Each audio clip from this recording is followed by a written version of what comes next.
তৃতীয় যে বিষয়টা আছে সেটা আমরা সরকারের সাথে একটা অ্যাডভোকেসি করব যে এটা আসলে কিভাবে আমরা এটা গুরুত্ব সরকারি বিভিন্ন পলিসিতে অথবা তাদের যে পরিকল্পনাগুলি আছে সেখানে কিভাবে প্রতিফলিত করতে পারি।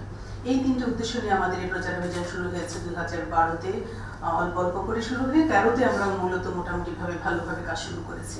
আমরা এই 2.5 কোটি নারীকে আমরা শ্রম পর্যায়ে আনতে পারবো এবং সেটা যদি আনতে হয় তাহলে যে আনপেইড গৃহস্থালী কাজগুলোর কথা আমরা বলছি সেটাই পুরুষের অংশগ্রহণ বাড়াতে হবে এবং যখনই এটা পুরুষের অংশগ্রহণ বাড়বে তখনই শুধুমাত্র আমরা মনে করি যে সত্যিকার অর্থে এইটার স্বীকৃতি যেটা আছে সেটা নারী এবং পুরুষের একটা স্বীকৃতি তারা যৌথভাবে পাবেন যে ঘরের কাজগুলোর কাজ এটা গুরুত্বপূর্ণ, এটা নারীরা যখন করেন তখন এটা খুব গুরুত্বপূর্ণ হয়। মানসিকতার সমস্যা, অনেক ক্ষেত্রে দেখা যায় যে ছেলেরা হয়তো বাড়ির কাজে সাহায্য করার ক্ষেত্রে সে হয়তো করতো কিন্তু তার মধ্যে এই ধরনের একটা মানসিকতা থাকে যে অন্যে কি বলবে। তো এই মানসিকতাটা যেটা কিছুদিন আগে আমাদের মাননীয় প্রধানমন্ত্রী যেটা বললেন যে বলেছিলেন ঠাট্টা ছলে, তো এই ব্যাপারটা কিন্তু একটা খুব গুরুত্বপূর্ণ একটা মেসেজ দিচ্ছে যে আসলে ছেলেরা কিন্তু মেয়েদের সঙ্গে সঙ্গে যদি পাশাপাশি কিছু কাজে সহায়তা করে এই ব্যাপারটা যদি খুব কমন হয়ে যায় তাহলে কিন্তু আসলে এই মানসিকতা যদি পরিবর্তন হয় তাহলে কিন্তু আমরা আসলে একটা ব্যাপক ধরনের পরিবর্তন আশা করতে পারি। সবচেয়ে বড় কথা যেটা যে আসলে অনেকেই বলেছেন সেই কথাটা যে মানে এই কাজটা পারিবারিক যে কাজটা সেই কাজটাকে আমি কি দৃষ্টিতে দেখছি। এই পারিবারিক কাজটা যদি আমার স্বচ্ছন্দময় না হয় তাহলে কিন্তু আমি কোনো উন্নয়নে জাতীয় কোনো কার্যক্রমে অংশগ্রহণ করতে পারবো না, সেটা পুরুষের ক্ষেত্রেও যা নারীর ক্ষেত্রেও তা। সেখানে আমি দেখি আমার মানে ব্যক্তিগত বিবেচনায় দেখি আমি যে একটা পরিবারে যদি নারী যদি তার একটা মানসিক স্থিরতা না থাকে তাহলে কিন্তু সেই পরিবারের পুরুষ কোনো স্বচ্ছন্দে কাজ করতে পারবে না। এবং মানসিক স্থিরতা না থাকার কারণ কি হচ্ছে প্রত্যেক দিনের সাংসারিক যে কাজ, এই যে যেটাকে আমরা মজুর পেনশন বলছি, এইটার যে একটা একঘেয়েমি সেটা থেকে নারীকে মুক্ত না করতে পারলে সমাজে কিন্তু একটা স্বাচ্ছন্দ্যময় পরিবেশ সেটাও তৈরি করতে পারবো না এবং স্বাচ্ছন্দ্যময় পরিবেশ না হলে আমরা আগামীতে যে উন্নয়নের কথা বলছি সেই উন্নয়নগুলো করতে পারবো না। মূল্যায়ন করলেই কিন্তু স্বীকৃতিটা আসবে যে এতটা মানে অবদান রাখছে। তো আরেকটা বিষয় আমি একটু বলবো যে এই যে স্বীকৃতিটা পেলে বা অবদানটা যখন স্বীকৃতি পাবে সেটা যে শুধু নারীর মর্যাদায় বৃদ্ধি পাবে তা নয়, কিন্তু আরো বৃদ্ধি পাবে কি আমার জিডিপি বৃদ্ধি পাবে। জিডিপি বৃদ্ধি পাওয়ার সঙ্গে সঙ্গে আমরা কি আমাদের একটা লক্ষ্য আছে কিন্তু আমরা মধ্যম আয়ের দেশে যাব 2021 সালে, আমরা কিন্তু তার আগেই যেতে পারবো আমরা যদি নারীর অবদানকে এখানে যোগ করি। আমি মনে করি যে কালে কালে যুগে যুগে এই বিষয়টি রয়েছে, চর্চাই এর গুণগত পরিবর্তন যেটা আনতে পারে। আমরা হয়তো নীতির কথা বলবো, আমরা হয়তো পদ্ধতির কথা বলবো, কিন্তু মূলত যে বিষয়টি আমাদের মানসিক উন্নয়ন দরকার এবং সেই দৃষ্টিভঙ্গি পরিবর্তন দরকার এবং সেই জন্য সংস্কৃতির একটা জোরালো ভূমিকা রয়েছে এবং দুঃখজনক সত্যি যে সংস্কৃতির যে জোরালো ভূমিকা রাখতে পারে সেই সুযোগটা আসলে সমগ্র বাংলাদেশ থেকে কমে আসছে।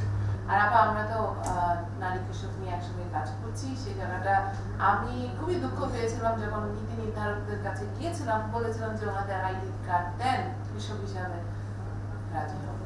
আমাদের অনেক অনেক কাজ করতে হবে, আমরা বলতে থাকতে হবে, অনেক কাজ করতে হবে।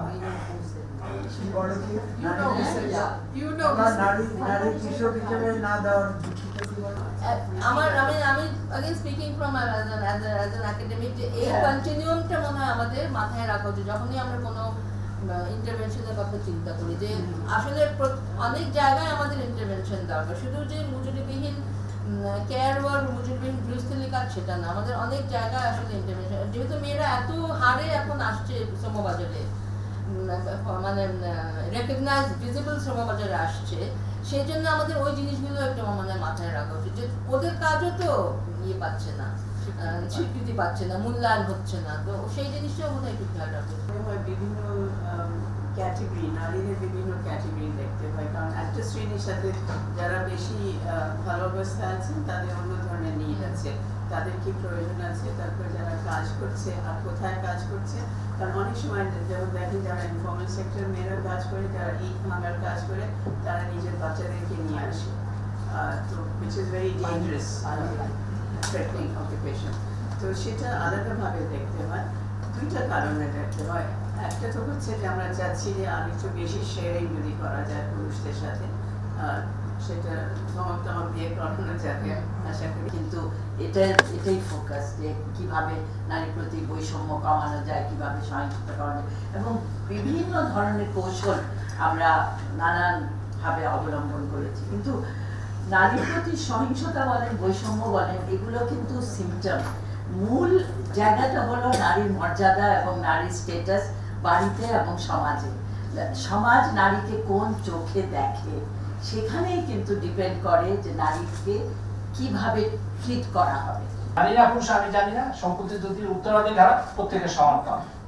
এই আন্দোলন জোরালোভাবে কেন করতে পারবো না বা পারছি না, এই বিষয়টাতে আসতে হবে যে জ্ঞান ভিত্তিক সমাজ চাই, বাজার ভিত্তিক অর্থনীতিতে আমরা যেতে চাই, বাজার অপূর্ণতা দূর করতে হবে, প্রতিযোগিতার বাধাপ্রাপ্ত সেকে প্রতিযোগিতাকে উন্মুক্ত করতে হবে, সেটা নারী হোক পুরুষ হোক, চাকরি ক্ষেত্রে নারী হোক পুরুষ হোক, প্রতিযোগিতার মাধ্যমে প্রতিযোগিতা আমাদের যিনি শ্রেষ্ঠ প্রমাণিত তিনি চাকরিতে আসবেন। এই বিষয়গুলো এইভাবে আমাদের দেখতে হবে। মূল্যবোধের এই বিবর্তন, বাজারের বিবর্তন নারী পুরুষের অংশগ্রহণকে নিশ্চিত করবে যদি আমরা একটা গণতান্ত্রিক সমাজ, একটা প্রযুক্তি নির্ভর সমাজ, জ্ঞান ভিত্তিক সমাজের দিকে ক্রমে ধাবিত হতে পারি। তবে আমি কিন্তু আমার মনে হয় এখানে আমরা যারা আলোচনা শুনেছি তাতে বেশ একটু নৈরাশ্যের সুরের প্রতিধ্বনি শুনেছি। আমি অতটা ঠিক নিরাশ নই, এবং বর্তমানে তো বাংলাদেশের অন্তত রাজনৈতিক অঙ্গনে আমরা মহিলা নেতৃত্ব দেখতে পাচ্ছি। আমাদের মাননীয় প্রধানমন্ত্রী মহিলা, এর আগের প্রধানমন্ত্রী মহিলা, এবং স্পিকার মহিলা, মানে বিরোধী দলীয় নেত্রী তিনিও মহিলা। সুতরাং এই পরিবেশে নারী বান্ধব বা নারীর সমান সুযোগ সৃষ্টি করার নীতি প্রণয়ন করাটা আমি মনে করি যে অপেক্ষাকৃত সহজতর, এবং এক্ষেত্রে আপনারা সক্রিয় ভূমিকা পালন করবেন, এবং আমরা একাডেমিক সার্কেল থেকে বা সরকারি কর্মকর্তা, সিনিয়র কর্মকর্তা যারা আছেন তাদের তরফ থেকে যতটুকু সহযোগিতা দেওয়া সম্ভব সেটা আমরা চেষ্টা করব।